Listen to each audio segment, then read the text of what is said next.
ಸ್ನೇಹಿತರ ನಮಸ್ಕಾರ. ನಾಳೆ ಮೇ 21 ಗುರುವಾರ. ನಾಳೆಯಿಂದ 53 ವರ್ಷ ಈ 7 ರಾಶಿಯವರಿಗೆ ಹಣದ ಸುರಿಮಳೆಯೇ ಸುರಿಯಲಿದ್ದು ದುಡ್ಡು ಹುಡುಕಿಕೊಂಡು ಬರುತ್ತೆ ಅಂತ ಹೇಳಲಾಗ್ತಿದೆ. ರಾಯರ ಕೃಪಾಶೀರ್ವಾದ ನಿಮ್ಮ ಮೇಲೆ ಇರಲಿದೆ. ಹಾಗಾದ್ರೆ ಆ ಅದೃಷ್ಟವಂತ ರಾಶಿಗಳು ಯಾವುವು, ಅವುಗಳಿಗೇನೆಲ್ಲ ಲಾಭ ಸಿಗುತ್ತೆ ನೋಡೋಣ. ಅದಕ್ಕಿಂತ ಮೊದಲು ಗುರು ರಾಘವೇಂದ್ರ ರಾಯರಿಗೆ ಭಕ್ತಿಯಿಂದ ನಮಿಸಿ ಈ ಒಂದು ವಿಡಿಯೋಗೆ ಲೈಕ್ ಕೊಟ್ಟು ಪ್ರತಿದಿನ ದಿನ ಭವಿಷ್ಯ ತಿಳಿಯಲು ನಮ್ಮ ಚಾನೆಲ್ ಅನ್ನ ಸಬ್ಸ್ಕ್ರೈಬ್ ಮಾಡಿ. ಹಾಗೆ ಬೇಗನೆ ನಮ್ಮ ವಿಡಿಯೋದ ನೋಟಿಫಿಕೇಶನ್ ಪಡೆಯಲು ಬೆಲ್ ಬಟನ್ ಕ್ಲಿಕ್ ಮಾಡಿ ಆಲ್ ಅಂತ ಕ್ಲಿಕ್ ಮಾಡ್ಕೊಳ್ಳಿ. ನಿಮ್ಮ ಜೀವನದ ಸಕಲ ಸಮಸ್ಯೆಗಳಾದಂಥ ಸತಿಪತಿ ಕಲಹ, ಪ್ರೀತಿಯಲ್ಲಿ ಮೋಸ, ಭೂಮಿ ವಿಚಾರ, ಕೋರ್ಟ್ ಕೇಸ್, ವ್ಯಾಪಾರ, ಹಣಕಾಸಿನ ತೊಂದರೆ, ಸಾಲಬಾಧೆ, ಸ್ತ್ರೀಯರ ಗುಪ್ತ ಸಮಸ್ಯೆ, ಹೀಗೆ ಹಲವಾರು ಸಮಸ್ಯೆಗಳಿಗೆ ಶಾಶ್ವತ ಪರಿಹಾರ ಮಾಡಿಕೊಡ್ತಾರೆ.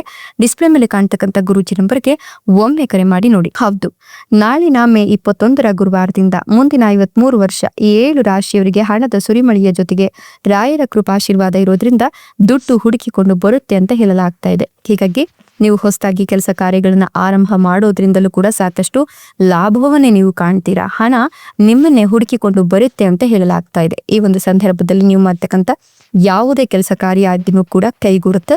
ಆದರೆ ಯಾವುದೇ ಕೆಲಸ ಕಾರ್ಯಗಳನ್ನ ಮಾಡೋಕ್ಕಿಂತ ಮೊದಲು ಶ್ರದ್ಧಾ ಭಕ್ತಿಯಿಂದ ಯೋಚಿಸಿ ನೀವು ಆ ಕೆಲಸ ಕಾರ್ಯಗಳನ್ನ ಮಾಡೋದ್ರಿಂದ ನಿಮ್ಗೆ ಸಾಕಷ್ಟು ಒಳಿತಾಗುತ್ತೆ ಅಂತ ಹೇಳಬಹುದು. ಇನ್ನು ಹೊಸದಾಗಿ ಉದ್ಯೋಗ ಅವಕಾಶಗಳಿಗಾಗಿ ಹುಡುಕ್ತಾ ಇರ್ತಕ್ಕಂಥವ್ರಿಗೂ ಕೂಡ ಈ ಒಂದು ಸಂದರ್ಭದಲ್ಲಿ ಹೊಸ ಉದ್ಯೋಗ ಅವಕಾಶಗಳು ಕೂಡ ಸಿಗ್ತಾ ಹೋಗುತ್ತೆ. ನೀವು ವಿವಾಹಿತರಾಗಿದ್ರೆ ಈ ಒಂದು ಸಂದರ್ಭದಲ್ಲಿ ನಿಮ್ಗೆ ಒಳ್ಳೆಯ ಸುದ್ದಿ ಕೂಡ ಕಿವಿಯನ್ನ ತಲುಪುತ್ತೆ ಅಂತ ಹೇಳಬಹುದು. ನಿಮ್ಗೆ ವಿಶೇಷವಾಗಿ ಉದ್ಯೋಗಸ್ಥರಿಗೆ ಅಥವಾ ಉದ್ಯೋಗಾಸಕ್ತರಿಗೆ ನೌಕರಿ ಸಿಗುವ ಸೂಚನೆಯನ್ನು ಕೂಡ ನೀಡಲಾಗ್ತಾ ಇದ್ದು ನಿಮ್ಮಿಷ್ಟದ ಉದ್ಯೋಗವನ್ನ ನೀವು ಈ ಸಂದರ್ಭದಲ್ಲಿ ಪಡೆದುಕೊಳ್ತೀರಾ. ಸತ್ವ ಪರೀಕ್ಷೆಯಲ್ಲಿ ನಿಮಗೆ ವಿಜಯ ಸಿಗುತ್ತೆ. ಉದ್ಯಮಿಗಳಾಗಿದ್ರೆ ಕೀರ್ತಿವರ್ಧನೆಗೆ ಪೂರಕವಾದ ವಾತಾವರಣ ನಿರ್ಮಾಣವಾಗುತ್ತೆ. ವ್ಯವಹಾರದಲ್ಲಿ ಯಾವುದೇ ಕಾರಣಕ್ಕೂ ಆಮಿಷಗಳ ಬಗ್ಗೆ ನೀವು ಎಚ್ಚರಿಕೆಯನ್ನು ವಹಿಸಬೇಕಾಗತ್ತೆ. ಸಾಧ್ಯವಾದಷ್ಟು ಆಮಿಷಗಳಿಂದ ದೂರ ಇರಿ. ಹಿರಿಯರನ್ನ ಕಾಡ್ತಿದ್ದ ಆರೋಗ್ಯ ಸಮಸ್ಯೆ ನಿವಾರಣೆಯಾಗುತ್ತೆ. ಖಾದಿ ಉದ್ಯಮ ಬೆಳೆಸಲು ಆಸಕ್ತಿ ಇರೋರಿಗೆ ಈ ಒಂದು ಸಂದರ್ಭದಲ್ಲಿ ಸಕ್ಸಸ್ ಸಿಗುತ್ತೆ. ಉದ್ಯೋಗಸ್ಥರ ಪಾಲಿಗೆ ಈ ಒಂದು ದಿನ ನೆಮ್ಮದಿಯ ದಿನ ಅಂತ ಹೇಳಬಹುದು. ನಿರಾಳವಾದ ಮನಸ್ಥಿತಿಯ ಅನುಭವ ನಿಮ್ಗಾಗುತ್ತೆ. ಉದ್ಯೋಗ ಸ್ಥಾನದಲ್ಲಿ ಹಿತಕರ ವಾತಾವರಣ ಸೃಷ್ಟಿಯಾಗುತ್ತೆ. ಉದ್ಯೋಗಾಸಕ್ತರಿಗೆ ಉತ್ಸಾಹ ತಂದ ಸನ್ನಿವೇಶ ಇದಾಗುತ್ತೆ. ಇನ್ನು ಗೃಹೋದ್ಯಮ ಉತ್ಪನ್ನಗಳಿಗೆ ಹೊಸ ಗಿರಾಕಿಗಳು ಕೂಡ ಸಿಗ್ತಾ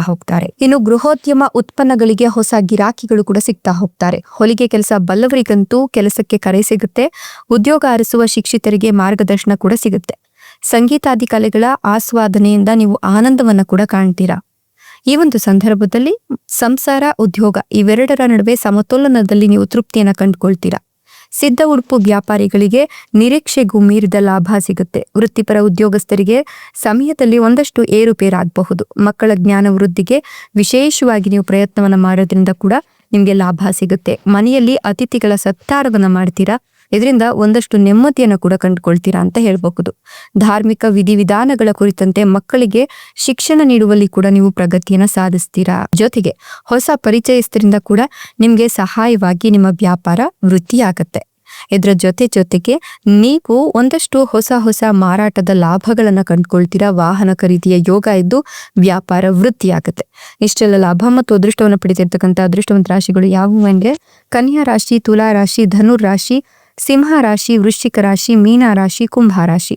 ಇವುಗಳಲ್ಲಿ ನಿಮ್ಮ ರಾಶಿ ಇದ್ದರೂ ಇಲ್ಲದಿದ್ದರೂ ಓಂ ನಮೋ ಗುರು ರಾಘವೇಂದ್ರಾಯ ಅಂತ ಕಮೆಂಟ್ ಮಾಡಿ. ಧನ್ಯವಾದಗಳು.